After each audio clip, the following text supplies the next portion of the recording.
Good afternoon to all of you. कैसे हैं आप सभी? तेज़ी से आप लोग लाइव क्लास के साथ जुड़ जाएँ और आज की क्लास स्टार्ट की जाए। आप सभी तक मेरी आवाज़ क्लियर पहुँच रही हो, तो एक बार कमेंट में यस लिख दें। क्या आप सभी मुझे सुन पा रहे हैं? यदि आप तक मेरी आवाज़ क्लियर पहुँच रही हो, तो कमेंट में यस लिख दें। क्या आप सभी मुझे सुन पा रहे हैं? आप मुगल काल पढ़ रहे थे और मैंने आपको समझाया कि किस तरह से भारत पर जब मुगलों का आक्रमण हुआ, भारत पर मुगलों का आक्रमण हुआ, यानी कि बाबर ने जब आक्रमण किया, उस समय भारत की स्थिति अच्छी नहीं थी। भारत छोटे-छोटे राज्यों में बँटा हुआ था और इस स्थिति का फ़ायदा उठाते हुए, भारत की कमज़ोर स्थिति का फ़ायदा उठाते हुए, बाबर ने भारत पर आक्रमण किया। जैसा कि आपने देखा, भारत में जब बाबर घुसा, तो उसे रोकने का सारे शासकों ने मिलकर संयुक्त प्रयास नहीं किया, बल्कि इब्राहिम लोदी को बाबर से लड़ना पड़ा। वो भी तब जब बाबर अफगानिस्तान से निकल करके दिल्ली के पास तक पहुंच गया। मैं बार-बार आप लोगों को बताता रहा हूं कि भारत की सुरक्षा उत्तर पश्चिम की सुरक्षा पर निर्भर थी, क्योंकि एक बार अफगानिस्तान क्रॉस करके कोई भारत में घुस जाए, इसका मतलब है कि भारत का कोई भी राज्य सुरक्षित नहीं रहा। बट यह बात भारतीय राज्यों को समझ में कम आती थी। उन्हें लगता था कि हमारे राज्य में जब कोई घुसे तब हम असुरक्षित हैं, कोई भारत में घुसे तो हम असुरक्षित नहीं हैं, जबकि ऐसा था नहीं। भारत में कोई विदेशी आक्रमणकारी घुसता है, इसका मतलब भारत के राज्य असुरक्षित हैं। बस हो सकता है कि तुरंत असुरक्षित ना हो, कुछ समय बाद असुरक्षित होंगे। अभी बाबर ने इब्राहिम लोदी को हरा दिया। राणा सांगा को लग रहा था कि बाबर दिल्ली लूट के चला जाएगा, बट वो नहीं गया। और बाबर ने फिर दिल्ली के शासक को हराने के पश्चात जो आसपास के क्षेत्रीय शासक थे उनको हराना शुरू किया और धीरे-धीरे बाबर ने उत्तर भारत के बड़े क्षेत्र पर नियंत्रण स्थापित किया। बाबर का बेटा हुमायूं, उसके सामने एक बहुत बड़ा चैलेंज था, क्योंकि बाबर ने अफगानियों को, दिल्ली के जो शासक थे इब्राहिम लोदी, वो अफगानी शासक थे। तो बाबर ने अफगानों को हटाकर दिल्ली पर कब्जा किया था और यह बात अफगान लोगों को अच्छी नहीं लग रही थी। अब एक अफ़गान था शेर शाह सूरी और वो तो ये सोच करके बैठा था कि मैं मुगलों को भारत देश से बाहर निकाल दूँगा, मैं मुगलों को भारत देश से बाहर निकाल दूँगा। तो ऐसे में क्या हुआ कि वो तो सोच के बैठा था कि मैं मुगलों को भारत से बाहर निकाल दूँगा और शेर शाह सूरी ने ऐसा किया। शेर शाह सूरी ने अपनी स्थिति को बेहतर बनाते हुए बाबर के बेटे हुमायूं को चैलेंज दिया। एक बार चौसा के युद्ध में, एक बार कन्नौज के युद्ध में, और जो शक्ति परीक्षण हुआ, आपने सुन रखा होगा, वीर भोग्या वसुंधरा। जिसके तलवार में दम होगा, शक्ति होगी, वही शासन करेगा। शेर शाह सूरी के सामने हुमायूं की शक्ति क्षीण हो गई। हुमायूं शेर शाह सूरी से हार गया और हुमायूं भारत छोड़कर भागने पर विवश हुआ। उस समय शेर शाह सूरी ने एक बड़े क्षेत्र पर भारत के नियंत्रण स्थापित किया। उसने ना सिर्फ नियंत्रण स्थापित किया बल्कि प्रशासनिक सुधार के कई कार्य किए। आप तो जानते हैं, किसी राज्य के राजा को हरा करके वहां आप नियंत्रण स्थापित कर लो, ये एक बात है, लेकिन जब तक आप वहां प्रशासनिक कार्य नहीं करेंगे, जब तक प्रशासन के सहयोग से आप वहां पर एक अच्छी व्यवस्था नहीं स्थापित करेंगे, तब तक आप ना तो शांति के साथ वहां रह सकते हैं, ना ही आपके शासन में, आपके साम्राज्य में अस्थायित्व रहेगा। शेर शाह सूरी ने बहुत से सुधार करके अपने शासन को, साम्राज्य को अस्थायित्व प्रदान किया। लेकिन साम्राज्य अस्थायी तब रहेगा जब आपका जीवन अस्थायी रहे या आप कुछ समय तक जीवित रहें। यदि जीवन ही नहीं रहा तो क्या मतलब है? अपने आप को सिकंदर कहलवाना चाहता था अलाउद्दीन खिलजी, लेकिन मौत के आगे किसका बस चला है?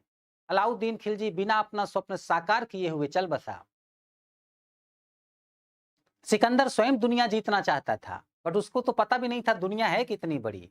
अभी दुनिया के कुछ हिस्से तक पहुंचा था वो कि मृत्यु को प्राप्त हो गया। शेर शाह सूरी बहुत ही योग्य था, लेकिन कालिंजर में युद्ध करते समय एक गोला जो किले से टकरा के वापस आया, और वैसे भी देखो उत्तर प्रदेश का मामला थोड़ा-सा अलग है। उत्तर प्रदेश के जो लोग होते हैं उनके विचारों में, व्यवहार में, कार्य में, जो बोलते हैं ना कि एक आग होनी चाहिए दिल में, कुछ कर गुज़रने का जुनून होना चाहिए, वो पाया जाता है। अब वो इसका इस्तेमाल करें ना करें बात अलग है। अब आप समझिए कि उत्तर प्रदेश के कालिंजर के किले में वो गोला टकराया, टकरा के वापस आया। जितना वो फट सकता था मुझे लगता है उससे ज़्यादा बुरी तरीके से फटा। किले को टच करके आया था। तो कुछ प्रभाव क्या पता उस किले से ले लिया हो, क्योंकि कालिंजर की धरती बच्चों, बुंदेलखंड, कालिंजर, यहाँ की धरती, यहाँ के लोग बड़े बहादुर होते थे। बड़ा महत्वपूर्ण स्थान है उत्तर ये इतिहास में कालिंजर का। यहीं से हुआ करते थे आल्हा उदल, अब तो कम। एक समय ऐसा था कि जगह-जगह पर आल्हा गवाया जाता था गाने वालों से। और आल्हा उदल की कहानी एक बार अगर अच्छा गाने वाला है आप सुन लें, तो आप समझ लें कि रोंगटे खड़े कर देने वाली कहानी होती है, गजब के बहादुर योद्धा। कालिंजर युद्ध के दौरान ही शेरशाह सूरी मर गया और उसके बाद शेरशाह सूरी के वंशज बहुत शक्तिशाली नहीं निकले। हुमायूं कुछ समय बाद पुनः अपना राज्य प्राप्त करने में सफल रहा। फिर हुमायूं के मरने के बाद उसका बेटा अकबर शासक बना और अकबर ने भारत में वह कार्य किए, उन कमियों को पहचाना जिसे आज तक कोई मुस्लिम शासक पहचान नहीं पाया था, कि भारत में विदेशी शासक बन के रहोगे तो लंबे समय तक नहीं टिक पाओगे। इमोशनल होते थे भारतीय, एक बार आप इनके अपने बनने का प्रयास करो, ये आपके बन जाएंगे। और वैसे भी भारत के लोगों का मानना था पूरी दुनिया अपना परिवार है, कोई अपने देश का, ये पराये देश का, इस विचार व्यवहार के नहीं थे। इसीलिए दुनिया के लोग भारत में आकर टिक पाए, वरना कोई दुनिया से आकर बिना भारतीयों की मर्जी के भारत में रह ही नहीं सकता था। आपने मॉडर्न हिस्ट्री पढ़ा होगा, आपने देखा होगा अंग्रेजों ने भारत जीता अपने दम पर नहीं, भारतीयों की मदद से। 3 लाख की सेना अपने टाइम पर थी अंग्रेजों के पास, उसमें 2.5 लाख सेना जो है वो भारतीयों से बनी थी। आज पहला मुस्लिम शासक है अकबर, जो इस बात को समझ पा रहा है कि भारतीयों का सहयोग लेकर के भारत में अपने आप को शक्तिशाली बना सकते हो आप। बिना सहयोग के कुछ नहीं हो सकता।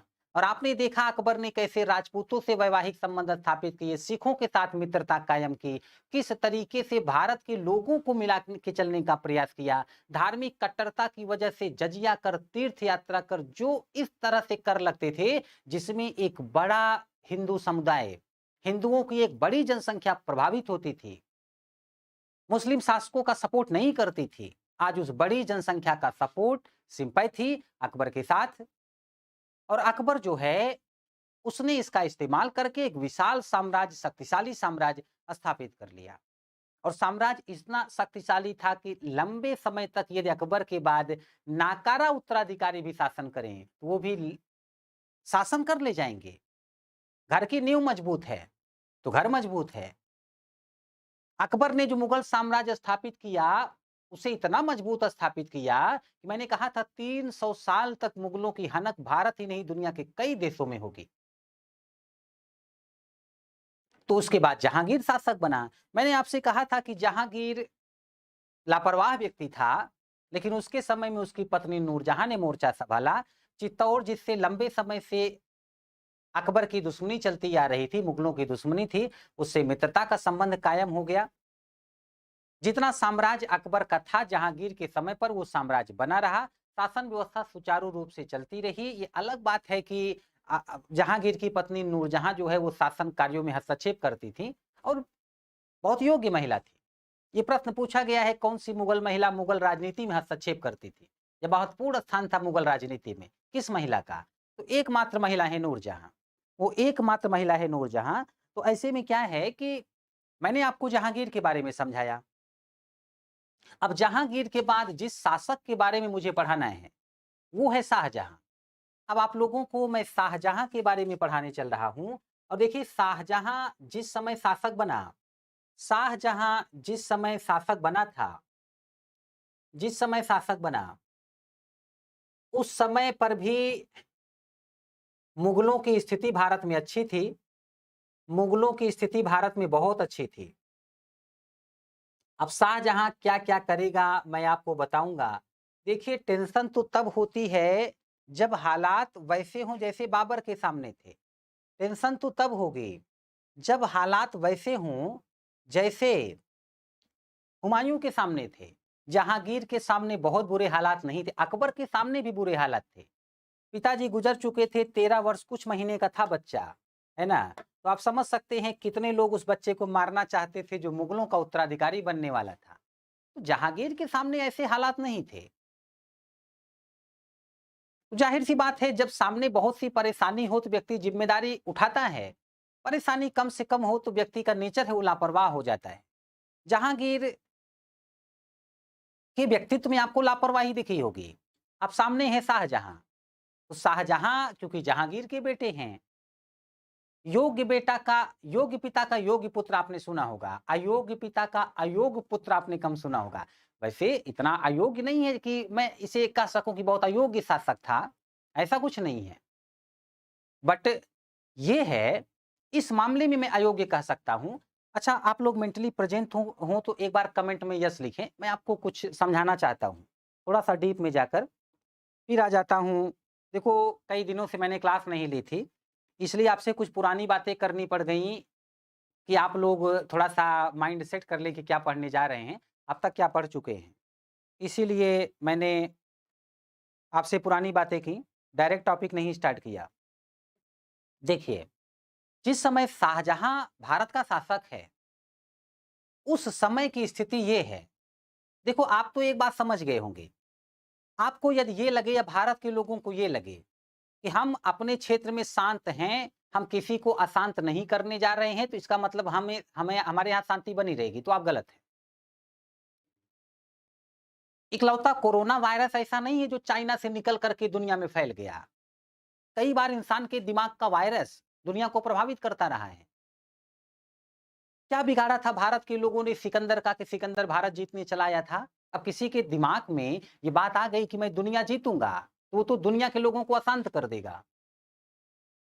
इसलिए दुनिया में कोई भी कहीं से भी शक्तिशाली हो रहा हो, तो उसके बारे में जानकारी रखना ज़रूरी है, तभी आप आने वाले खतरे के लिए तैयार रहोगे, उससे निपटने के लिए तैयार रहोगे। भारत की समृद्धि दुनिया के लोगों को आकर्षित करती थी और मुगल बहुत समृद्ध हो चुके हैं भारत में।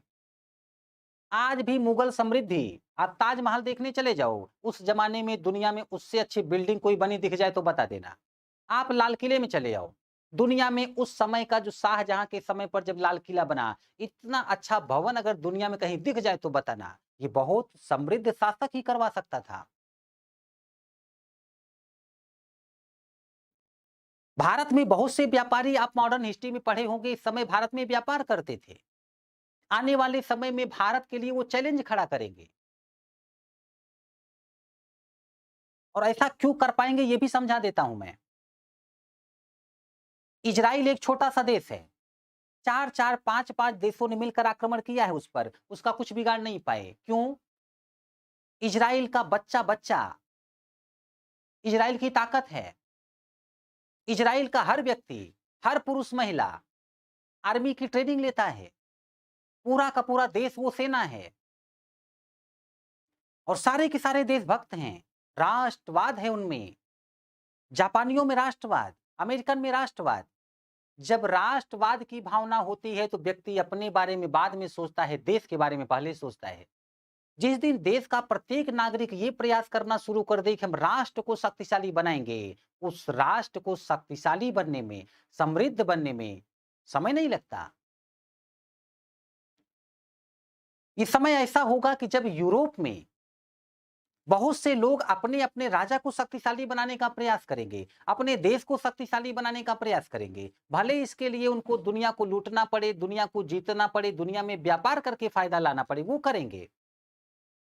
जिस देश में लोग आपस में बटे ना हो जाति और धर्म के नाम पर, देश पर जब खतरा आए वो एक हो जाएं, उस देश को हराना कठिन कार्य होता है। जैसा कि मैंने जापान और इजराइल का नाम लिया। इस समय पर भारत के बड़े क्षेत्र पर मुगलों का शासन था। क्या मुगलों ने भारत के लोगों में जो मतभेद था, भेदभाव था, जो समर्पण नहीं है देश के प्रति, क्या ऐसी कोई भावना भरने का प्रयास किया? क्या भारतीयों को एकता के सूत्र में बांधने का प्रयास किया? क्या भारतीयों में ये भावना भरने का प्रयास किया कि हमारे साम्राज्य में जितने लोग रह रहे हैं वो सब भाई भाई हैं? आपका अपना साम्राज्य है, ये आपका अपना क्षेत्र है।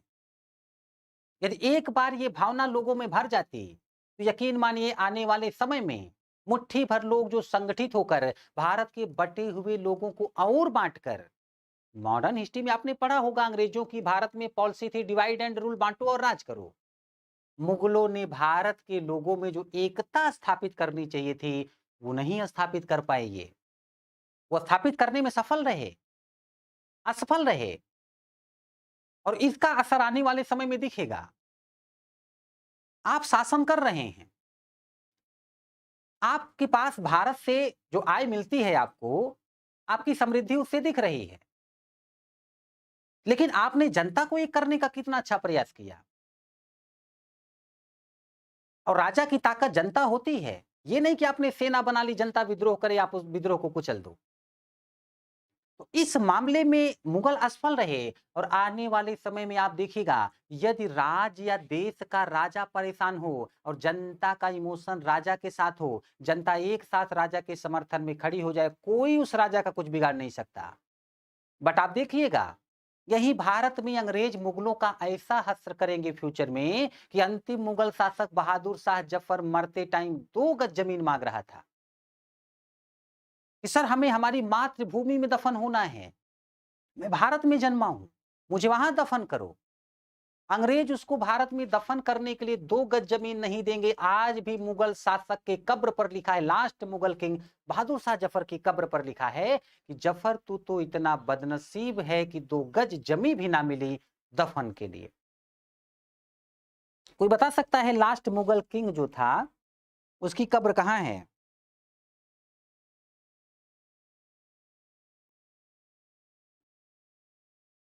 बहादुर शाह जफर की कब्र किस देश में है?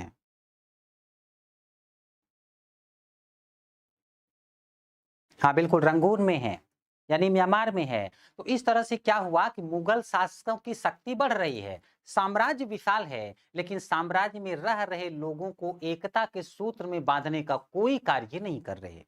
और आने वाले समय में यही कमी सोच करके देखिए, यदि इसी समय इतने विशाल क्षेत्र में रहने वाले भारतीयों में यदि राष्ट्रवाद का जन्म हो गया होता या देश के लिए समर्पित होकर के एक होकर के लड़ने की भावना जग गई होती, आने वाले समय में अंग्रेज भारत को गुलाम बना पाते क्या? या अंग्रेज सैकड़ों साल तक भारत को लूट पाते क्या? शाहजहां जैसे मुगल शासक अपनी शक्ति बढ़ाने का प्रयास कर रहे हैं, ये साम्राज्य की शक्ति से परिचित नहीं है। साम्राज्य के लोगों को कैसे शक्तिशाली बनाया जाता है, इस बात से परिचित नहीं है। तो इसका खामियाजा भविष्य में इनको भुगतना पड़ेगा। तो देखो, शाहजहां की शादी जो है ये मुमताज महल से हुई थी 1612 एडी में, है ना। और शाहजहां के कई बच्चे हुए थे, जिसमें 1614 में जहानारा नाम की बेटी थी, 1615 में दारा सिको, 1616 में शाह सुजा, 1617 में रोशनारा। इसमें देखिए जो दारा सिको है ये दिल्ली और आगरा में शाहजहां के साथ बैठता था। दिल्ली और आगरा में शाहजहां के साथ बैठता था। और शाह सुजा ये बंगाल में बैठता था। ये बंगाल पर नियंत्रण स्थापित किया था। इसके बाद जो है ये औरंगजेब साउथ इंडिया में था, दक्षिण भारत में, वहां पर नियुक्त था, वहां पर नियुक्त था। और ये जो मुराद बख्श है ये गुजरात में था, ये गुजरात का गवर्नर था। तो इस तरह से क्या हुआ कि एक बेटा दिल्ली आगरा में, दूसरा गुजरात साइड, तीसरा बंगाल साइड, चौथा दक्षिण भारत साइड। तो शाहजहां चारों तरफ अपने बच्चों को नियुक्त करके उन पर जिम्मेदारी डाल करके मुक्त था।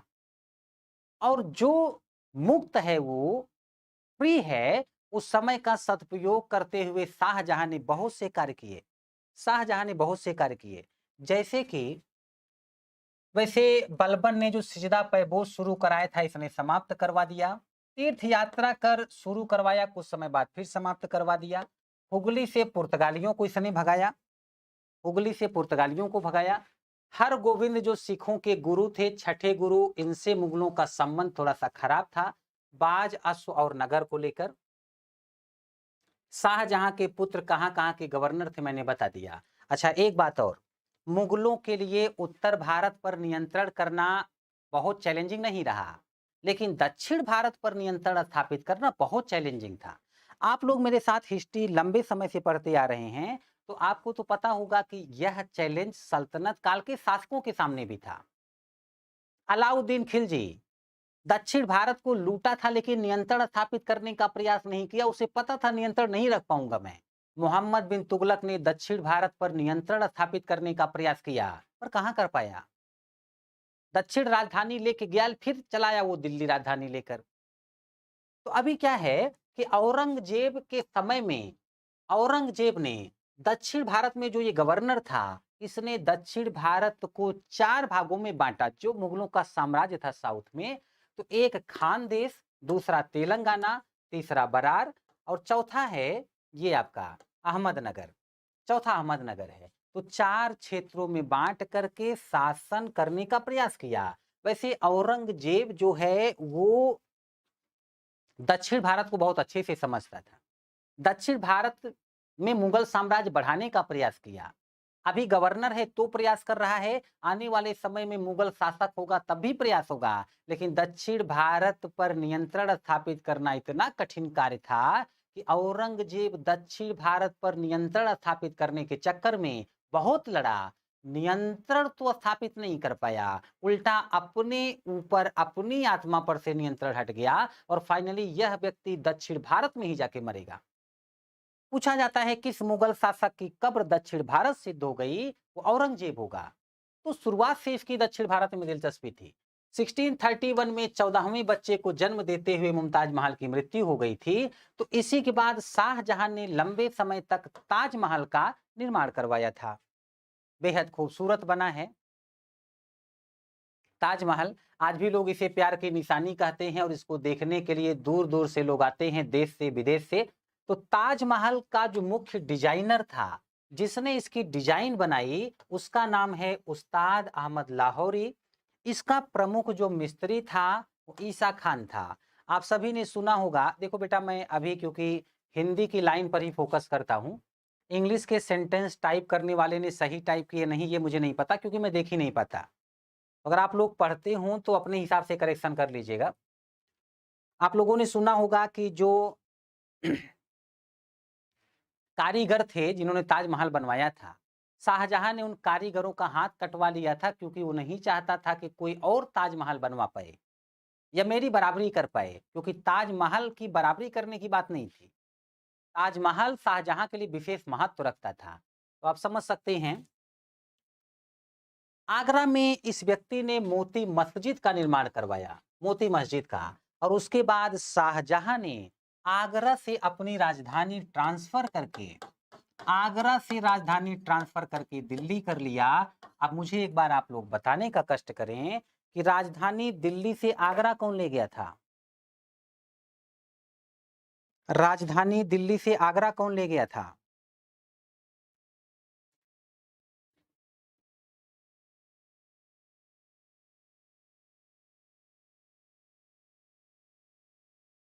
बिल्कुल, सिकंदर लोधी। सिकंदर लोधी दिल्ली से आगरा ले गया था। लाहौर से दिल्ली राजधानी कौन लाया था।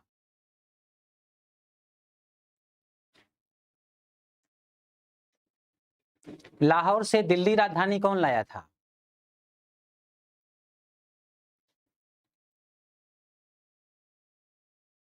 हाँ बिल्कुल, इल्तुतमिश। इल्तुतमिश लाया था।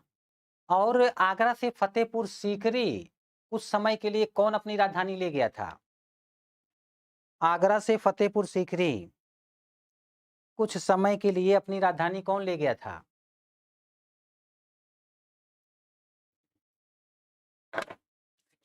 आगरा से फतेहपुर सीकरी उस समय के लिए अपनी राजधानी कौन ले गया था।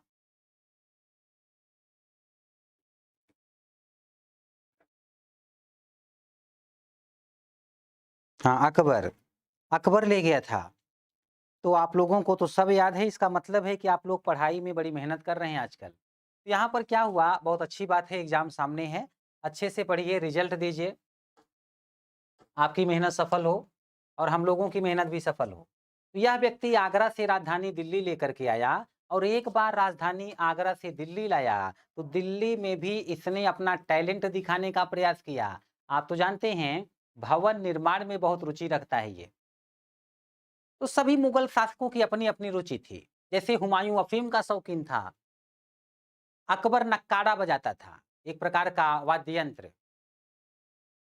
जहांगीर पेंटिंग का बहुत बड़ा शौकीन था। जहांगीर तो यहां तक कहता था कि एक चित्र कई चित्रकार मिलकर बना दें, मैं बता दूंगा कि उस चित्र में आंख किसने बनाई, किस चित्रकार ने नाक बनाई, किस चित्रकार ने मुंह बनाया होगा। तो आप समझ सकते हैं चित्रकारी में कितनी दिलचस्पी रही होगी। शाहजहां की जो दिलचस्पी है, इसके समय में स्थापत्य कला का बहुत विकास हुआ। अभी मोती मस्जिद, ताजमहल बनवाया इसने। अब दिल्ली में जामा मस्जिद, साथ ही साथ दिल्ली में लाल किले का निर्माण करवाया। और दोनों अभी भी आप देखिए दिल्ली में बहुत बड़े भवन हैं अपने आप में। तो इसके निर्माण कार्य आपसे पूछे जाते हैं। अच्छा, लाल किले के अंदर ही इस शासक ने लाल किले के अंदर ही दीवाने आम, दीवाने खास और रंगमहल बनवाया। और यही लाल किले में इसने बनवाया था तख्त ए ताऊस। लाल किले में ही इसने तख्त ए ताऊस बनवाया था। तख्त ए ताऊस को मयूर सिंहासन कहा जाता है। तख्त ए ताऊस को मयूर सिंहासन कहा जाता है, पीकॉक थ्रोन। और इस मयूर सिंहासन को बनाने का कार्य बेबादल खान ने किया था। बेबादल खान ने किया था। बेबादल खान ने किया था। बेबादल खान ने मयूर सिंहासन बनवाया और मयूर सिंहासन में ही कोहिनूर हीरा जड़ा हुआ था। कोहिनूर हीरा। तो मयूर सिंहासन यानी कि पीकॉक थ्रोन या तख्त ए ताऊस, इसे शाहजहां ने बनवाया था अपने लिए। अपने लिए बता सकते हैं भारत से मयूर सिंहासन कौन लूट के ले गया था? भारत से मयूर सिंहासन कौन लूट के ले गया था? कमेंट करके बताएं। भारत से मयूर सिंहासन कौन लूट करके ले गया था? अच्छा, कमेंट आ गया, नादिर शाह। नादिर शाह। नादिर शाह लूट करके ले गया।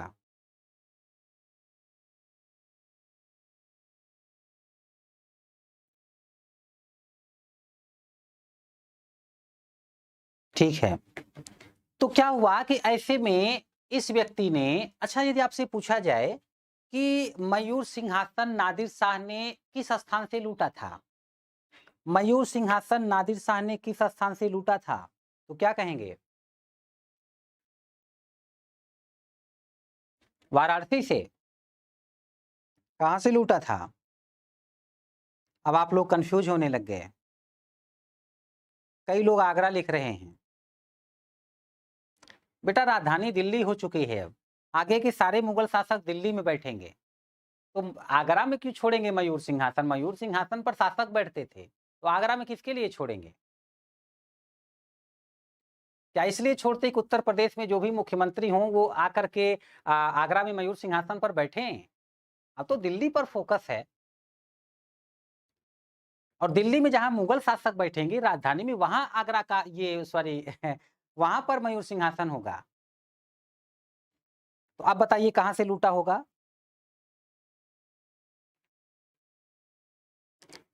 दिल्ली नहीं, ये तो पता है दिल्ली में। दिल्ली में कहां से? मुखर्जी नगर से। यदि मैं कह दूं कि मैं मुखर्जी नगर में जिस स्टूडियो से पढ़ा रहा हूं अभी आपको, इसी के बगल मयूर सिंहासन रखा हुआ था, यहीं से ले गया था नादिर शाह, विश्वास कर लेंगे आप? हाँ बिल्कुल। लाल किले से लाल किले से लूट करके ले गया था। लाल किले में ही रखा जाता था मयूर सिंहासन। ये लाल किले में ही रखा जाता था। अच्छा, तो क्या है कि शाहजहां ने तख्त ताऊस अथवा मयूर सिंहासन बनवाया। इसे बनाने का जो श्रेय है, इसे बनाने का श्रेय बेबादल खान को है ना? अच्छा, शाहजहां के समय में एक और महत्वपूर्ण घटना हुई। पहले भी उत्तराधिकार का युद्ध होता था। अकबर के जीवित रहते ही जहांगीर शासक बनने का प्रयास कर चुका था। और भारत में उस समय यूरोपीय हुआ करते थे पुर्तगाली, वो जहांगीर के साथ थे। चलो हम साथ देंगे, शासक बन जाना। अब अकबर अकबर था, अकबर के सामने जहांगीर की क्या हैसियत और पुर्तगालियों की क्या। तो जहांगीर तब शासक बना जब अकबर ने चाहा। मतलब होता था उत्तराधिकार का युद्ध। जहांगीर जीवित था तो शाहजहां शासक बनने के लिए परेशान था। लेकिन याद रखना ये मुगल शासक हैं। वो जलालुद्दीन खिलजी नहीं है, अलाउद्दीन खिलजी उसे मार दे, ना ये गयासुद्दीन तुगलक हैं कि उनको मोहम्मद बिन तुगलक मार दे। ये मुगल शासक हैं, ये शक्तिशाली थे, इनके पास बहुत बड़ी सेना थी। तो इनका बच्चा हो, इनका दुश्मन आसानी से इनको नहीं हरा सकता। शाहजहां ने विद्रोह किया, लेकिन जहांगीर ने शाहजहां को हरवा दिया था। आज जब शाहजहां शासक बना, तो अब उत्तराधिकार का युद्ध जो मुगलों के बीच में होता है, वो खतरनाक होता जा रहा है।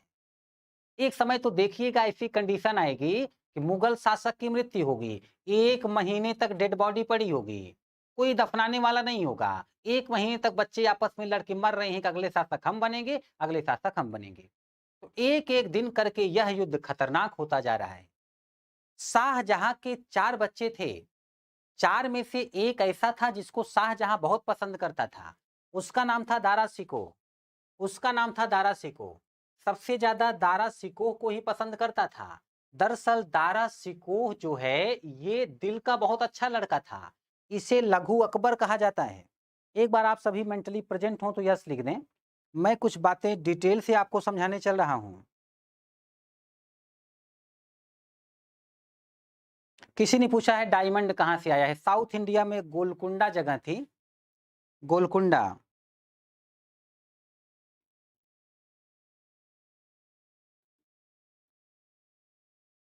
तेलंगाना का शासक था प्रताप रुद्रदेव। मैंने कहा था अलाउद्दीन खिलजी को उसने कोहिनूर हीरा दिया था। उधर गोलकुंडा साइड से खान से निकाला गया था ये। आप सभी मेंटली प्रेजेंट है, ध्यान से सुने। अकबर के मरने के बहुत समय के बाद इकलौता मुगल वंश में ऐसा व्यक्ति हुआ है जो अकबर जैसी सोच रखता था। तो जैसे भीम, छोटा भीम, खतरनाक दोनों होते हैं, अपनी अपनी जगह पर दोनों लोग थे। भीम खतरनाक थे, छोटा भीम भी कम खतरनाक नहीं है। यहां पर क्या है, दारा सिकोह, अकबर, छोटा अकबर। तो वो बड़े अकबर थे पहले वाले, ये लघु अकबर है। लघु मतलब छोटा। दारा सिकोह को लघु अकबर कहा जाता था। दिल का बहुत अच्छा व्यक्ति। दारा सिकोह अध्ययन का प्रेमी था, अध्ययन का प्रेमी, स्टडी करने का शौकीन था। दारा सिकोह ने हिंदू धर्म के 52 उपनिषदों को पढ़ा, उनका अनुवाद किया और सिर्र ए अकबर नाम से किया था। सिर्र ए अकबर नाम से दारा सिकोह ने 52 उपनिषदों का अनुवाद किया। तो जाहिर सी बात है हिंदू धर्म में दिलचस्पी रख रहा है। और अकबर के बाद पहला ऐसा व्यक्ति है जिसका झुकाव हिंदू धर्म की तरफ है। भारत में सर्वाधिक संख्या में हिंदू लोग ही रहते थे।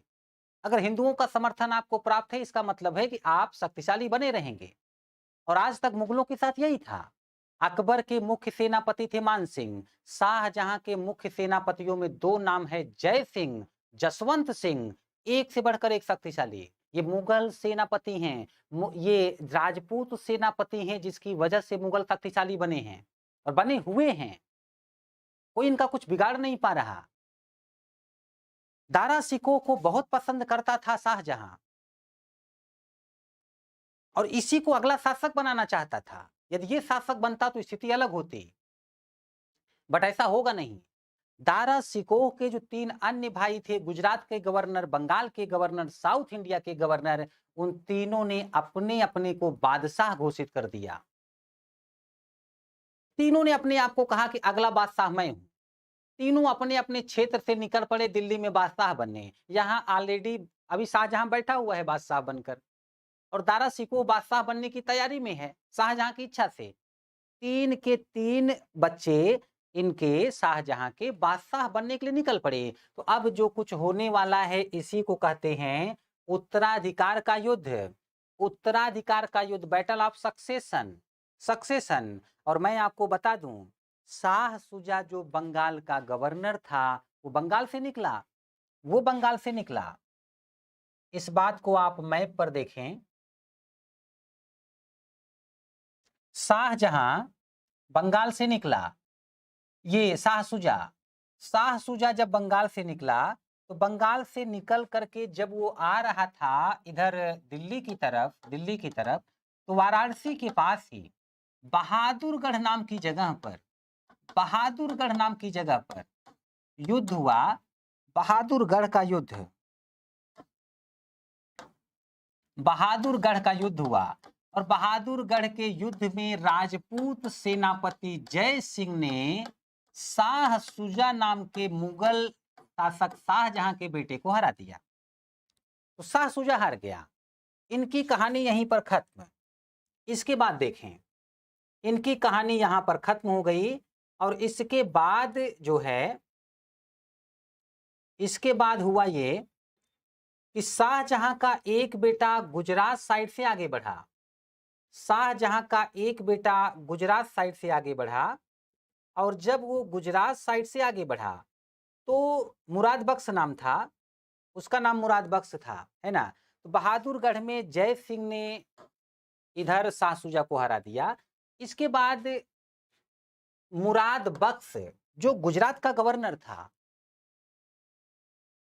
उसको हराने के लिए शाहजहां ने सेना भेजी। ध्यानपूर्वक सुनते रहिएगा, तभी उत्तराधिकार का युद्ध आप क्लियर समझ पाएंगे। अब गुजरात में जो मुराद है उसको हराने के लिए सेना गई। साउथ इंडिया में जो मुगल गवर्नर था औरंगजेब, वो बहुत चालाक था। उसे पता है कि अकेले तो मैं कुछ कर नहीं पाऊंगा,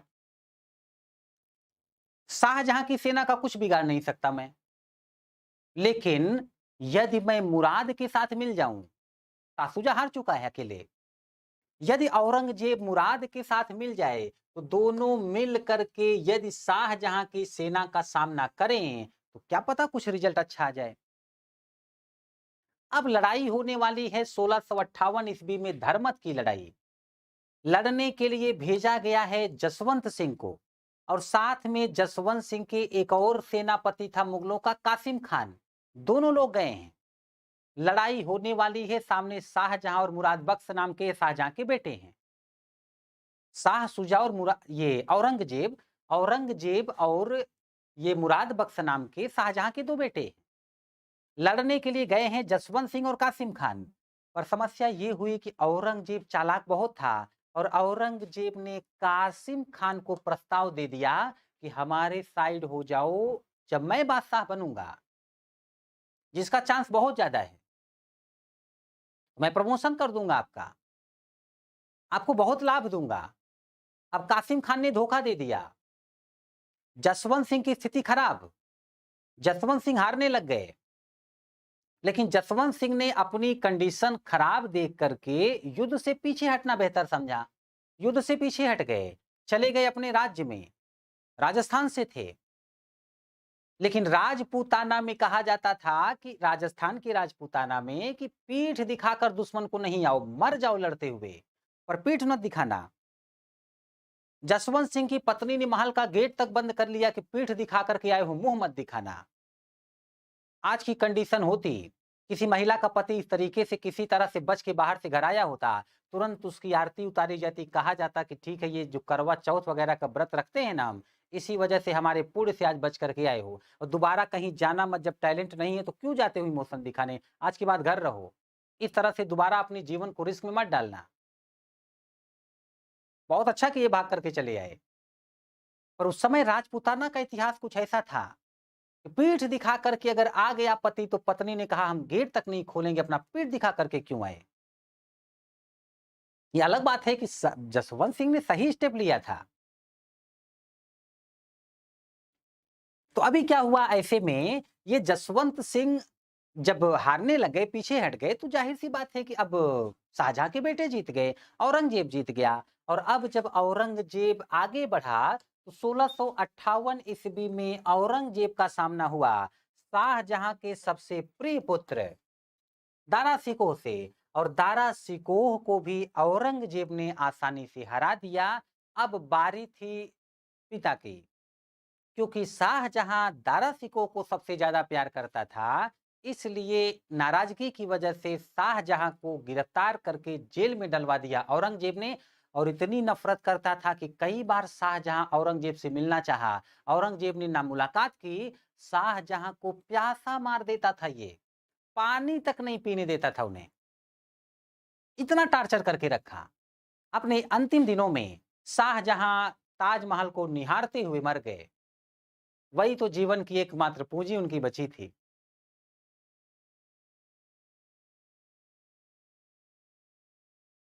जब शाहजहां मरे, उन्हें दफनाने वाला कोई नहीं था महल में।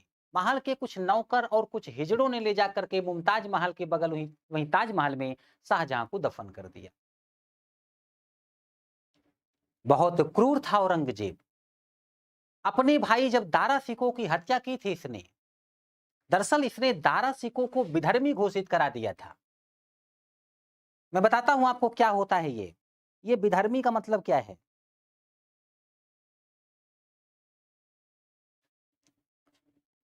पाकिस्तान में एक कानून चलता था, प्रेजेंट टाइम में तो नहीं कर सकता, शायद अब भी हो, ईश निंदा कानून।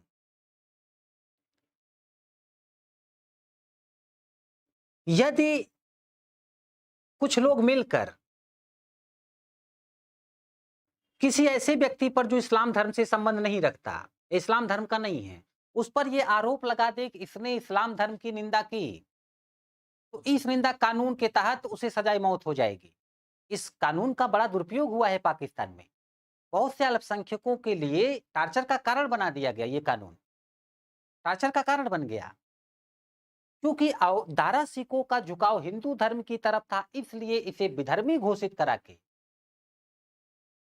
औरंगजेब ने फांसी पर लटकवा दिया। इसकी डेड बॉडी को दिल्ली में घुमाया गया। दिल्ली की सड़कों पर दिल्ली की जनता खड़े होकर आंसू बहा रही थी, क्योंकि वो अपने राजकुमार को बहुत पसंद करती थी, यानी दारा सिकों को। तो इस तरह से अब क्या हुआ कि औरंगजेब जो है वो शासक बन गया। अच्छा, शाहजहां का राज कवि कलीम था। एक हिंदू कवि भी थे इनके दरबार में, जगन्नाथ। जगन्नाथ शाहजहां ने अपना सिक्का भी जारी किया था। इस सिक्के को आप लोग जानते होंगे। वैसे मैं नाम लेता हूं इधर, देखिए। शाहजहां ने अपना सिक्का जारी किया, उसका नाम था आना। सिक्के तो वैसे भी चलते थे, इसने आना नाम का एक नया सिक्का जारी किया। सॉरी। तो आना नाम का एक नया सिक्का जारी किया। अब तो नहीं चलता, वरना एक समय 4 आना, 8 आना, 12 आना और 1 रुपए को आज भी अब तो बोला नहीं जाता, वरना 1 रुपया मतलब 16 आना। 1 रुपया मतलब 16 आना। अच्छा, आप में से कितने लोग हैं जिन्होंने 4 आना और 8 आना का प्रयोग किया है? क्या कुछ लोग ऐसे हैं?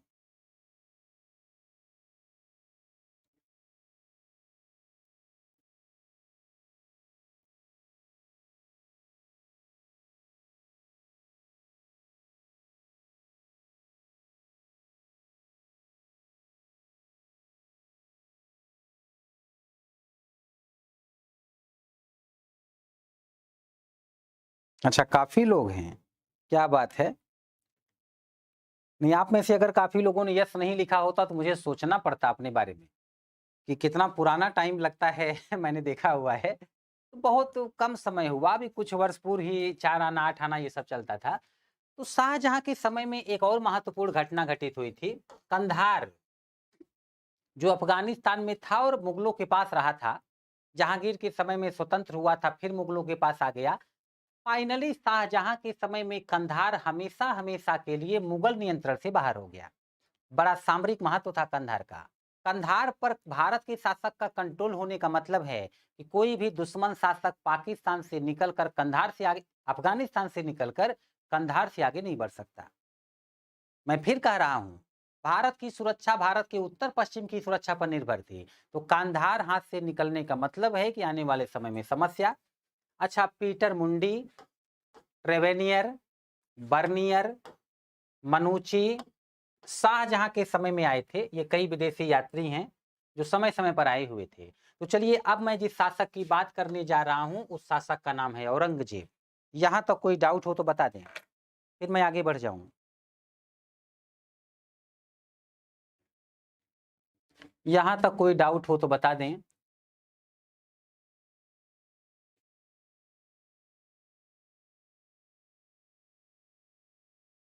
ठीक है, कोई डाउट नहीं है।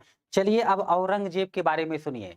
आप सभी ने साँप सीढ़ी का खेल खेला होगा। 0 से स्टार्ट करिए, चढ़ते जाइए, चढ़ते जाइए, चढ़ते जाइए, जहाँ से साँप काटेगा वहीं से नीचे आकर 0 पे पहुँच गए। बाबर भारत पर आक्रमण किया, हुमायूं ने भारत पर नियंत्रण स्थापित करने का प्रयास किया, अकबर ने अपनी नीतियों से मुगल साम्राज्य को भारत में शक्तिशाली बनाया और 49 साल तक अकबर ने शासन किया था। अकबर ने 49 साल तक शासन किया था। 49 साल में उसने मुगल साम्राज्य को शक्तिशाली बनाया।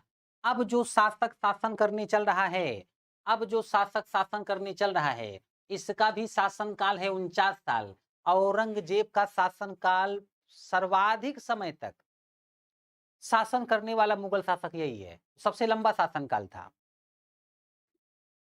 फर्क इतना ही है, 49 साल लगे थे अकबर को अपने साम्राज्य को शक्तिशाली बनाने में, 49 साल उसने लगा दिए और 49 साल लगे हैं औरंगजेब को मुगल साम्राज्य खत्म करवाने में, यानी मुगल साम्राज्य कमजोर करवाने में। 49 साल तक औरंगजेब जो कुछ करेंगे, उसके बाद का प्रभाव आप ये पाएंगे कि औरंगजेब के मरते ही मुगलों का होना ना होना बात बराबर मानी जाएगी। इसी की मृत्यु के साथ मुगल काल ही समाप्त माना जाता है और आधुनिक काल की शुरुआत हो जाती है। ऐसा क्या इसने कर दिया? अब तक तो सब कुछ ठीक चल रहा है। ऐसा क्या इसने कर दिया कि मुगल साम्राज्य कमजोर पड़ जाएगा? यही मैं आप सभी लोगों को डिटेल से समझाने चल रहा हूं। दरअसल ये पहला ऐसा मुस्लिम शासक है, धर्म के बारे में बात करना, आदर्श बात करना और उस आदर्श का पालन करना, दोनों में अंतर होता है। ये पहला ऐसा मुस्लिम शासक है जो आदर्श की बात ही नहीं करता था, आदर्श को मानता भी था। कट्टर इस्लाम धर्म का समर्थक, समय समय पर नमाज पढ़ता था, कोई गैप नहीं, शराब का सेवन नहीं करता था क्योंकि इस्लाम धर्म में प्रतिबंधित है। जो भी प्रतिबंध हैं, इस्लाम धर्म में जो इसे पता थे, उसको अच्छे से पालन करता था, उसका ये अच्छे से पालन करता था, तो इसको जिंदा पीर कहा गया है। आप जानते होंगे पीर जो है इस्लाम धर्म में होते हैं, जैसे हिंदू धर्म में संत, तो पीर की मजार पर लोग चादर चढ़ाने जाते हैं, तो ये जिंदा पीर हैं, इसको जिंदा पीर कहा गया। यह व्यक्ति इस्लाम धर्म के मामले में इतना कट्टर है, इतना कट्टर है कि इसने पुनः जजिया कर शुरू कर दिया। जजिया कर की शुरुआत इसने फिर से कर दी। अकबर ने बंद किया था, इसने स्टार्ट कर दिया फिर से। भारत में कई क्षेत्र के लोगों को इसने कहा कि इस्लाम धर्म स्वीकार कर लो। जैसे कश्मीर में पंडित लोग रहा करते थे, कश्मीर में पंडित लोग थे। अच्छा, एक कमेंट है दीपिका चौबे जी का कि सर औरंगजेब को जिंदा पीर क्यों कहते थे? मैंने एक्सप्लेन किया, मुझे लगता है आपको उत्तर मिल चुका होगा। दीपक जी लिख रहे हैं ये शाहजहां का लड़का नहीं होगा। नहीं, लड़का शाहजहां का ही है, कई बार अपवाद हो जाते हैं कुछ बच्चे, वो न माँ पे गए होते हैं न पिता पे। हाँ, इसे आलमगीर फर्स्ट भी कहा जाता है, इसका नाम आलमगीर फर्स्ट भी है। औरंगजेब का ही एक नाम आलमगीर है, आलमगीर। तो मैं ये कह रहा था कि इस व्यक्ति ने जजिया कर पुनः शुरू कर दिया, तो कश्मीर के पंडितों पर प्रेशर बना रहा था कि आप इस्लाम धर्म स्वीकार कर लें।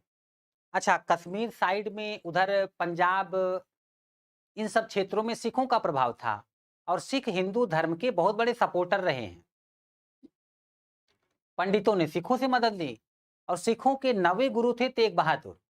यहाँ मैं मुखर्जी नगर में पढ़ा रहा हूँ, मेरे पास से 2 किलोमीटर की दूरी पर जीटीबी नगर है। जीटीबी का फुल फॉर्म है गुरु तेग बहादुर। जो मुखर्जी नगर में कभी तैयारी करने आए होंगे उनको पता होगा। तो यहाँ पर क्या है कि सिखों के 9वें गुरु तेग बहादुर से कश्मीरी पंडितों ने मदद मांगी कि हमारा धर्म परिवर्तन कराना चाहता है औरंगजेब। औरंगजेब तो ऐसा-ऐसा प्रयास करता था लोगों का धर्म परिवर्तन कराने के लिए, ये दारुल हर्ब को दारुल इस्लाम में बदलना चाहता था। मतलब काफिरों के देश से ये इस्लामिक देश बनाना चाहता है भारत को। ऐसे में क्या हुआ कि ये ऐसे-ऐसे ऑफर लेके आया करता था कि जेल में जो कैदी हैं जिन पर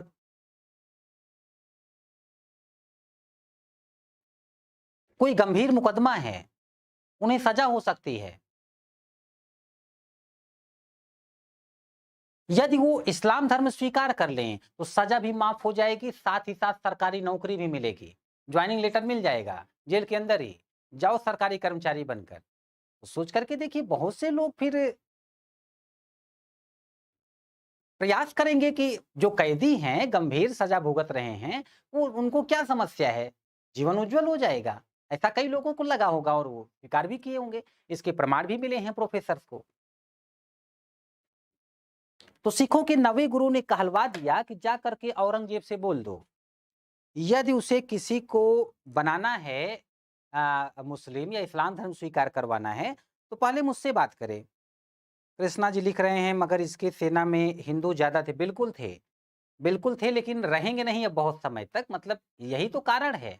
इसकी सेना में हैं, बहुत से हिंदू हैं, बट आने वाले समय में इसकी नीतियों की वजह से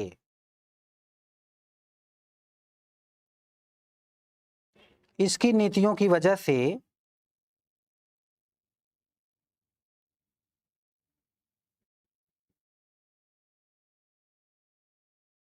इसकी नीतियों की वजह से बाद में लोग इसके खिलाफ हो जाएँगे। बाद में इसके खिलाफ हो जाएँगे। तो यहाँ पर क्या है कि अब सिखों के जो 9वें गुरु थे उन्होंने कहा कि पहले हमसे औरंगजेब आकर के बात करे, हमें इस्लाम धर्म स्वीकार करवाने का प्रयास करे, तब कश्मीरी पंडितों से बात करेगा। अब औरंगजेब ने सुना इस बात को, बहुत शक्तिशाली शासक था और गुरु तेग बहादुर को पकड़वा कर उन पर प्रेशर बनाया गया। उन्होंने धर्म परिवर्तन नहीं किया तो उनको बुरी तरीके से मौत के घाट उतार दिया गया। अब ऐसे में सिखों और मुगलों के बीच की जो दुश्मनी है और विकराल रूप ले लेगी। सिखों के 10वें गुरु गुरु गोविंद सिंह ने कहा था, 1.25 लाख ते एक लड़ावा, तो गुरु गोविंद सिंह नाम कहावा। ये जो गुस्सा आप देख रहे हैं, ये जो आप सेंटेंस देख रहे हैं, सिखों के मुकाबले अब मुगलों की सेना बहुत बड़ी है। और क्या कर रहे हैं गुरु गोविंद सिंह, 1.25 लाख से एक को लड़ा दूंगा मैं। इसका मतलब है कि अब बड़ी लड़ाई की तैयारी में है सिख, और आज के बाद मुगलों के लिए बहुत बड़ी समस्या खड़ी करने वाले हैं सिख। जैसे मैंने कहा इजराइल के लोग पूरी सेना हैं, ऐसे जितने सिख होते थे सब समझो सैनिक हैं, उनको वैसे ही तैयार किया जाता था। सभी सैनिक हमेशा हथियार के साथ तैयार। ऐसा गुरु गोविंद सिंह ने किया मुगलों से गुस्सा होकर। तो क्या हुआ कि गुरु तेग बहादुर की इसने हत्या करवा दी, और गुरु तेग बहादुर सिख धर्म के 9वें गुरु थे। गुरु तेग बहादुर गुरु तेग बहादुर सिख धर्म के 9वें गुरु थे। इसके बाद इसने कुछ और कार्य किया जो इसको अच्छे लगते थे। इसने एक कार्य ये किया कि भारत में होली, दीपावली, दशहरा आदि जितने त्योहार होते थे सब पर बैन लगा दिया। अब सोच करके देखिए, भारत का जो हिंदुओं का एक बड़ा वर्ग होगा वो इनसे नाराज हो जाएगा कि नहीं?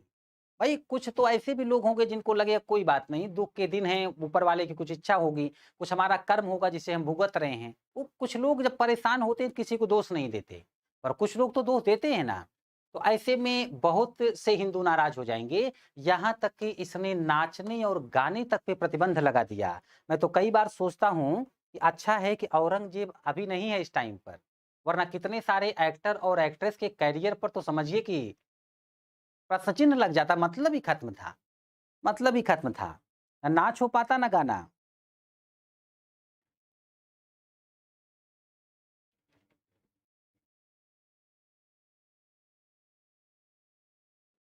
हाँ, बिल्कुल अर्चना जी ऐसा ही है।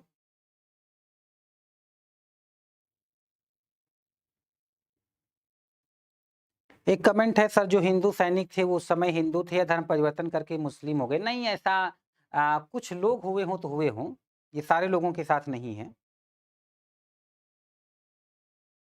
सिद्धार्थ जी लिख रहे हैं टोटली सीरियस मूड में था। कबीर जी लिख रहे हैं दुःख में रहता था क्या? अब आप लोग के अपने विचार हैं, आप लोग कुछ भी इसके बारे में कह सकते हैं। तो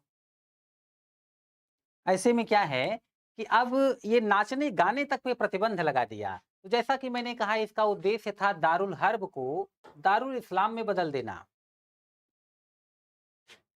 दारुल इस्लाम में बदल देना। इसने झरोखा दर्शन जो अकबर देता था, तुलादान, इन सब पर भी रोक लगा दी। तो आप समझ सकते हैं कि भारत के जो लोग उस समय रहे होंगे, ऑलरेडी इससे नाराज हो जाएंगे। अब इसके समय के कुछ विद्रोह देखो आप। जाट नेता गोकुला ने विद्रोह कर दिया, सतनामियों ने विद्रोह किया, सिखों का विद्रोह तो है ही, सिखों का विद्रोह तो है ही, राजपूतों ने विद्रोह कर दिया। और जाट, सतनामी, सिख, राजपूत ये सब नॉर्थ इंडिया में हैं। ये उत्तर भारत में विद्रोह हो रहे हैं। उत्तर भारत में जिस विदेशी शासक का कंट्रोल हो जाता था या भारतीय शासक का, वो बहुत संपन्न, बहुत शक्तिशाली हो जाता था। बट सोच करके देखो, उत्तर भारत के लोग ही आपके खिलाफ विद्रोह पर आ जाएं तो आपकी स्थिति खराब हो जाएगी। यही आगरा और मथुरा के पास औरंगजेब मंदिर तुड़वा रहा था। काशी विश्वनाथ तक के मंदिर तुड़वाया इसने। काशी विश्वनाथ मंदिर भी इसने क्षतिग्रस्त करवाया था।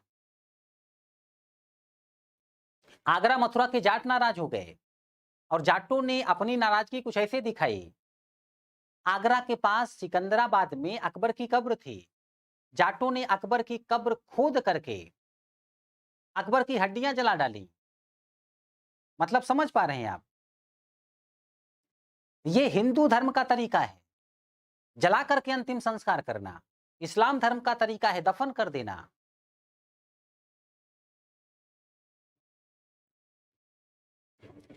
और अगर जाटों ने अकबर की हड्डियां निकाल के जलाई हैं, तो अभी कई मुगल शासक जो धरती के नीचे थे और कई धरती के ऊपर, उनके साथ वो क्या करने वाले हैं आप समझ सकते हैं। ये एक मैसेज था। आज के बाद जाटों ने विद्रोह कर दिया, सिखों ने विद्रोह किया, राजपूतों ने विद्रोह किया, सतनामी एक अलग विचारधारा के लोग थे, इन्होंने विद्रोह किया। अब औरंगजेब की समस्या बढ़ने वाली है, लेकिन ये छोटे मोटे विद्रोही हैं औरंगजेब के सामने।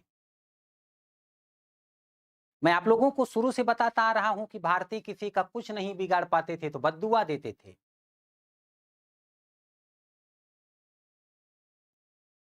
और उन बद्दुआओं में बहुत असर होता था। सोच करके देखिए, सबसे ज्यादा भारतीयों को टार्चर करने वाला ये जो है औरंगजेब, औरंगजेब ये जो है दारुल हर्ब का मतलब है एक प्रकार से समझो काफिरों का देश। ऐसा देश जो मुस्लिमों का देश ना कहलाता हो, उन्हीं को दारुल इस्लाम में बदल देना।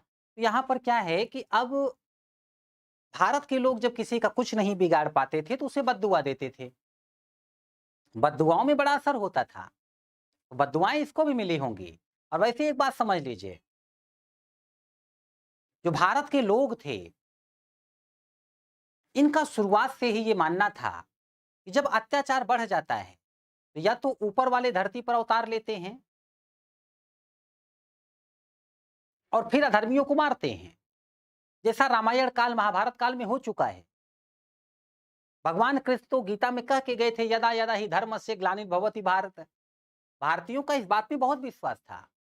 और यदि ऊपर वाले नहीं आए या उस स्तर तक अत्याचार नहीं बढ़ा, तो भी वो किसी न किसी फरिश्ते को भेज देते हैं, ऐसा विश्वास होता है। यहां तक कि देखो, कई बार किसी क्षेत्र में कोई विलेन लोगों को टार्चर कर रहा हो, विलेन टाइप का व्यक्ति, पता चला कि लोग परेशान हैं, फिर एक जगह इकट्ठा हुए सब, ऊपर देख करके प्रार्थना कर रहे हैं, पूछ रहे हैं कि ऊपर वाले कब इससे मुक्ति दिलाओगे हमें। अचानक से भीड़ में से कोई 80 साल का बुजुर्ग या महिला भीड़ से बाहर आकर लोगों को शांत करके और हाथ ऊपर उठा करके पूरे विश्वास से कहते थे या कहती थी, वो आएगा। कई मूवी में आपने ऐसे डायलॉग सुने होंगे, धरती का सीना चीर के आएंगे, आसमान को फाड़ के आएंगे, लेकिन कर्ण अर्जुन आएंगे। कटप्पा ने कहा, आपका बेटा मर चुका है। देवसेना का अगला स्टेटमेंट था बाहुबली मूवी में, कटप्पा मेरा बेटा आएगा। और विश्वास में कितनी शक्ति होती है, आप ये सिर्फ मूवी में ही नहीं देखते होंगे, रियल लाइफ में भी आपने देखा होगा, विश्वास में बहुत शक्ति होती है। कोई न कोई अत्याचार को समाप्त करने के लिए सामने जरूर आता है और विशेष सामर्थ्य होती है उसमें। बस ये समझ लीजिए कि जिस समय औरंगजेब अपने तरीके से लोगों को परेशान करने में लगा हुआ था, उसी समय रियल लाइफ के एक हीरो भारत में जन्म ले चुके थे और उनका नाम है, आप लोग बताएं, मैं किसका नाम लेने वाला हूं? किसका नाम लेने वाला हूं? बिल्कुल, शिवाजी महाराज। मैं शिवाजी महाराज की बात करने जा रहा हूं, छत्रपति शिवाजी महाराज। छत्रपति शिवाजी महाराज का जन्म हो चुका था 1627 ईस्वी में। 1627 ईस्वी में, 1627 ईस्वी में। तो शिवाजी क्या करेंगे मैं ये बताऊंगा। कुछ और पॉइंट क्लियर कर दूं। मारवाड़ के शासक जसवंत सिंह औरंगजेब के भी सेनापति थे। ये पाकिस्तान में नियुक्त थे। जैसा कि कुछ बच्चे लिख रहे थे, सबसे ज्यादा हिंदू कर्मचारी औरंगजेब के समय में ही रहते थे और उसमें से 2 सेनापति ऐसे थे, यदि एक साथ आ जाते तो औरंगजेब का ही अस्तित्व खतरे में पड़ जाता। एक जय सिंह, दूसरे जसवंत सिंह, जो शाहजहां के भी सेनापति थे, इसके भी सेनापति थे।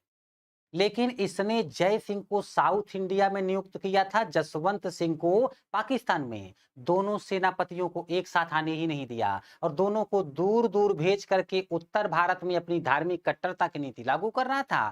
साउथ में जो करेगा वो तो मैं बताऊंगा ही।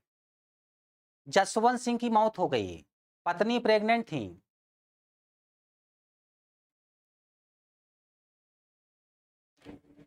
औरंगजेब ने उनका राज्य छीन लिया। पत्नी ने बेटे को जन्म दिया, उत्तराधिकारी नहीं था, इसने राज्य छीन लिया। पत्नी ने बेटे को जन्म दिया। सेनापति थे ये मारवाड़ के राठौर दुर्गादास। छोटे से बच्चे को लेकर, रानी को लेकर के औरंगजेब के पास आए कि उत्तराधिकारी जिंदा है, हमारा राज्य वापस करो। औरंगजेब ने कहा, जितने लोग आए हो इस्लाम धर्म स्वीकार कर लो, ले जाओ, अपना राज्य ले लो। दुर्गादास ने कहा, ऐसा नहीं हो सकता। औरंगजेब ने कहा, रानी को साथ में लेके आओ, हमारे हरम में छोड़ के जाओ, नहीं तो जीवित नहीं जाने दूंगा। ये राठौर दुर्गादास थे सामने, राजस्थान के राजपूत।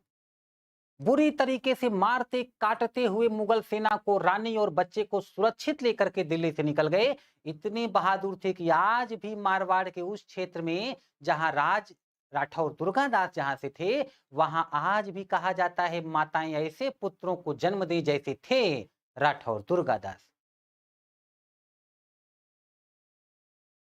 तो आप समझ सकते हैं कि राठौर दुर्गादास और अजीत सिंह ने भी विद्रोह किया। अच्छा, शाहजहां का एक बेटा था, उसका नाम था शाहजादा अकबर। सॉरी, औरंगजेब का बेटा था शाहजादा अकबर।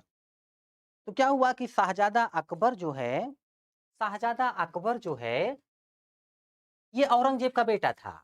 इसको राठौर दुर्गादास ने भड़का दिया और भड़काया ये कि भाई आपके पिताजी अपने पिताजी को परेशान करके किंग बने थे, आप में टैलेंट की कमी है क्या? हम साथ देंगे, औरंगजेब को रास्ते से हटा करके आप किंग बन जाओ। शाहजादा अकबर इमोशनल हो गए। देखो बेटा, बाप बाप होता है, वो भी औरंगजेब जैसा बाप। अकबर ने कुछ मौलवी लोगों को बैठा करके औरंगजेब को विधर्मी घोषित करा दिया कि चलो अब इसको सजाए मौत दे दो। औरंगजेब ने उससे भी ज्यादा मौलवी बैठा करके शाहजादा अकबर को विधर्मी घोषित करा के सजाए मौत का ऐलान करवा दिया। बाप बाप होता है। शाहजादा अकबर को फांसी पर चढ़वा दिया औरंगजेब ने। शाहजादा अकबर का एक बेटा और एक बेटी, बुलंद अख्तर और सफीनतुन्निसा, दोनों राठौर दुर्गादास के पास थे। राठौर दुर्गादास ने दोनों को गजब के इस्लाम धर्म की शिक्षा दी। जानते हैं आप, हिंदुओं की नीति अलग थी, अपने धर्म का सम्मान करो, दूसरे के धर्म का भी सम्मान करो। बस यहाँ पर एक जहां से मिस्टेक हो गई, जिसकी वजह से दुनिया में बहुत से लोग आते थे कि हिंदुस्तान के लोगों का धर्म परिवर्तन करा, उसका एक ही कारण था, अपने धर्म का सम्मान करो, दूसरे के धर्म का सम्मान करो। ये तो बहुत सही बात है, पर अपने धर्म की रक्षा भी करो, ये भावना भी होनी चाहिए थी, जो अन्य धर्म के लोगों में थी, सिखों में भी थी, मुस्लिमों में भी थी, ईसाइयों में भी थी। बट यहाँ हिंदुओं के साथ इस मामले में प्रॉब्लम थी। पढ़ने वाले बच्चे हो आप, उस हिसाब से सोचना। विवाद जहाँ से बनता है वहाँ आपको नहीं जाना है ना? तो मैं यहाँ पर ये कह रहा था कि ऐसी कंडीशन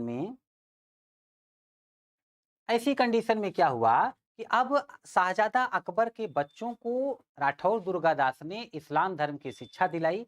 जब बच्चे बड़े हो गए तो उनको औरंगज़ेब के पास भेज दिया। औरंगज़ेब इस बात से बड़ा प्रभावित हुआ।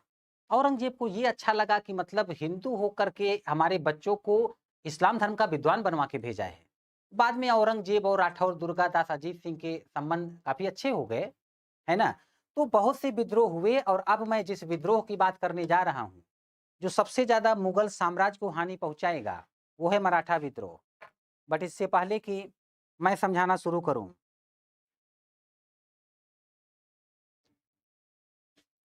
कुछ डाउट हो तो बताएँ?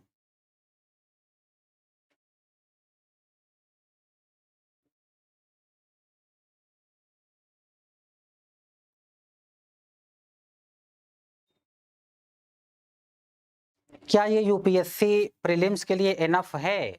देखो वैसे तो पर्याप्त है, लेकिन याद रखना जब भी आप किसी भी कोचिंग क्लास में पढ़ते हैं या टीचर से पढ़ते हैं, तो टीचर का लेक्चर सबसे महत्वपूर्ण, उसके बाद जो आप नोट करते हैं क्लास में वो महत्वपूर्ण। इसके अलावा आपको एक स्टडी मटेरियल का यूज़ करना चाहिए और स्टडी मटेरियल से कुछ महत्वपूर्ण पॉइंट्स निकाल लो, तो टीचर ने जो पढ़ाया उसको इम्प्रूव कर लो, फिर आप सेफ हो। इतना करना पड़ता है। यदि मैं कहूँ कि इससे बाहर कुछ नहीं आएगा तो ये गलत बात होगी और मैं गलत बात नहीं करता।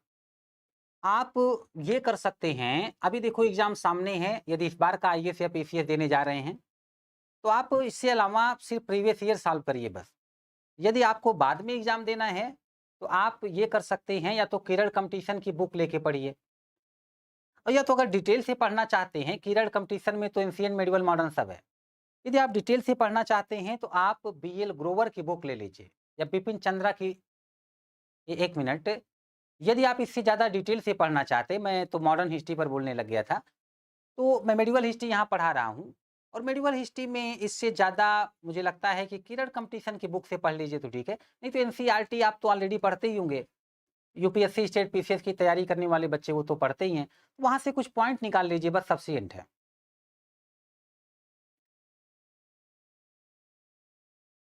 जगदीश जी लिख रहे हैं महाकाल के भक्त सब जबरदस्त है Gurudev, thank you. No doubt, no doubt. घटना चक्र, हाँ, घटना चक्र तो अनिवार्य है, उसे सॉल्व करिए। प्रवीण जी पूछ रहे हैं सर इसने मुराद बख्श के साथ क्या किया? बहुत अच्छा प्रश्न है। बहुत अच्छा प्रश्न है। इसने एक दिन मुराद बख्श को बुलवाया, साथ में ही था। एक दिन साथ में बैठ के भोजन किया और भोजन करने के बाद मुराद बख्श से बहुत इमोशनली बात किया औरंगज़ेब ने और मुराद बख्श से बचपन की बात किया कि बचपन में हम लोग कैसे रहते थे, कैसे खेलते थे, मतलब वो भी क्या दिन थे। बातें चल पड़ी। औरंगज़ेब ने कहा भाई आज बचपन की याद आ रही है। आज साथ में रहने का मन कर रहा है भाई के साथ। तो आज साथ में भोजन करते हैं और साथ में ही आज रहते हैं। आज साथ में सोया जाएगा, रात में जब तक जग पाएँगे हम लोग बात करेंगे। मुराद बख्श इमोशनल हो गया कि भाई, भाई है, वैसे बोल रहा है तो ठीक है। उस रात जब औरंगज़ेब के यहाँ सोया है मुराद बख्श, वो सोता ही रह गया, उठा नहीं। तो आप समझ सकते हैं ये प्रतिभा किसने दिखाई होगी।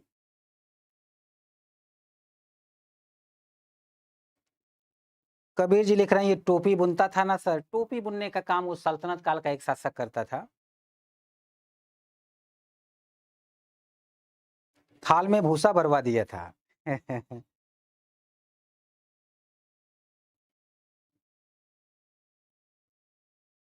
आनंद जी लिख रहे हैं मैं 2023 में एग्ज़ाम दूँगा, बहुत बढ़िया, अच्छा अवसर है आपके पास, दिल लगा के पढ़ें।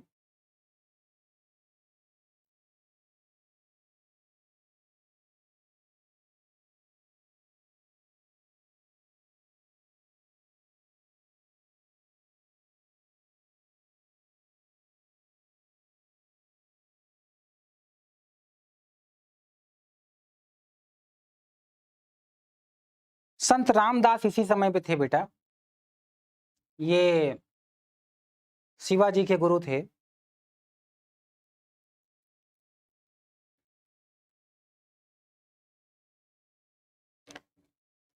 उपनिषद और भगवद गीता के अनुवाद से दारा शिकोह जुड़ा हुआ था।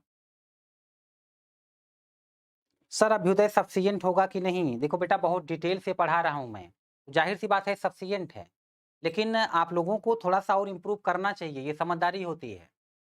जैसे मैं आपको एग्जाम्पल बताऊं, शायद बता भी चुका हूं कि गुरु द्रोणाचार्य के बहुत से शिष्य थे और सबको उन्होंने धनुर्विद्या सिखाई। उसमें अर्जुन ज्यादा श्रेष्ठ इसलिए हुए क्योंकि गुरु से जो कुछ सीखा उससे ज्यादा वो सीखने का प्रयास किए। शिक्षा लेने के बाद भी हमेशा वो अपना नॉलेज इंप्रूव करते रहते थे।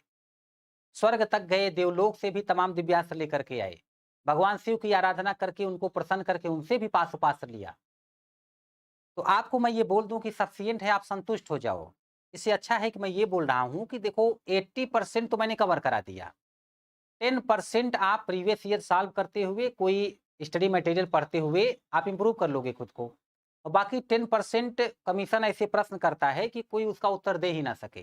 कॉमन सेंस यूज करके, थोड़ा प्रेजेंस ऑफ माइंड यूज करके आप उत्तर दे पाएंगे, तो उसके लिए आपको मैं नहीं कहूंगा आप परेशान होइए।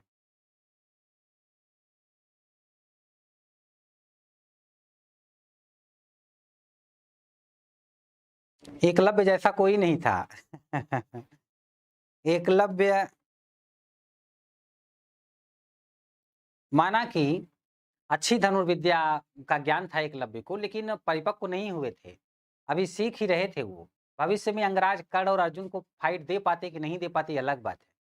अगर एकलव्य होना ही सब कुछ हो जाता तो कर्ण भी ऐसा प्रयास कर सकते थे, लेकिन गुरु की आवश्यकता पड़ जाती है ना? तो वो तो अपवाद हो गए एकलव्य, और वो भी अभी उस स्तर तक नहीं पहुंचे थे कि बाद में ये निर्णय हो पाता कि ये अर्जुन से बहुत बड़े ज्यादा धनुर्धर थे या कर्ण से बड़े धनुर्धर थे।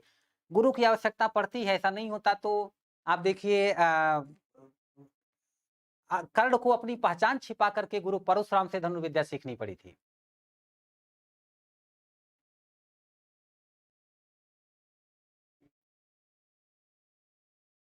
वैभव गौतम जी लिख रहे हैं यूपीएससी मेंस लेवल की हिस्ट्री आपसे पढ़ना चाहता हूं। ठीक है, आपको अवसर दिया जाएगा, हम लोग तो पढ़ाते रहते हैं, मेंस ऑप्शनल सब।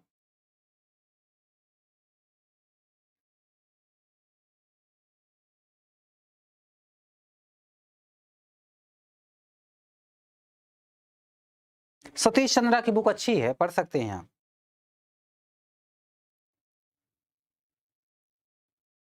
फतवाए आलमगीरी क्या है?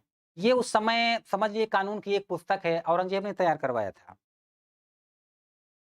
हिस्ट्री ऑप्शनल के लिए तो कई बुक पढ़नी पड़ेगी, अभी मैं क्या डिटेल से बोलूं, अभी तो टॉपिक पर बोल रहा हूं।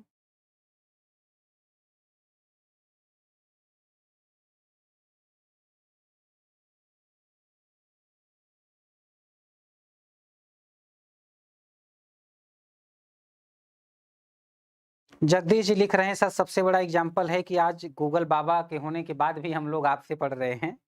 नहीं, बिल्कुल टीचर टीचर होता है बेटा, टीचर का स्थान कभी भी इंटरनेट या किताबें नहीं ले सकती।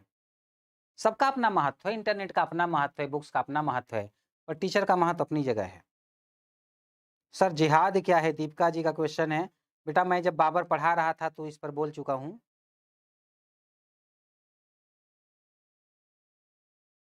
चलिए, तो आगे बढ़ा जाए, आगे बढ़ा जाए। तो यहाँ पर क्या हुआ कि अभी मराठों का विद्रोह होगा। वैसे मुझे मराठों को बहुत डिटेल से पढ़ाना है, कुछ पॉइंट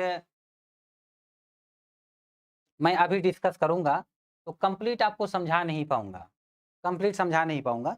2 मिनट आपको देता हूं, कोई डाउट हो तो पूछ लीजिए, फिर मैं क्लास छोड़ दूंगा।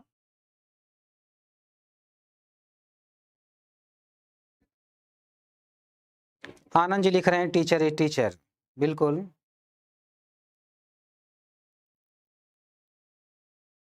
पूजा जी का क्वेश्चन है, सर मेंस भी आप ही पढ़ाएंगे? बिल्कुल पढ़ाऊंगा।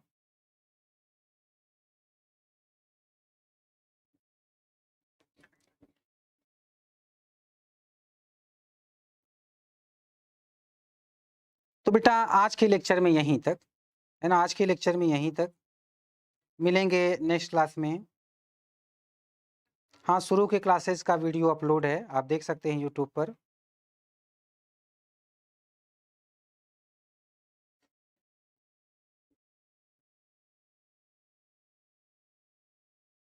औरंगजेब की पत्नी का क्या नाम था बताऊँगा, राबिया दुर्रानी अथवा दिलरास बानो बेगम। ठीक है, मिलेंगे नेक्स्ट क्लास में। धन्यवाद।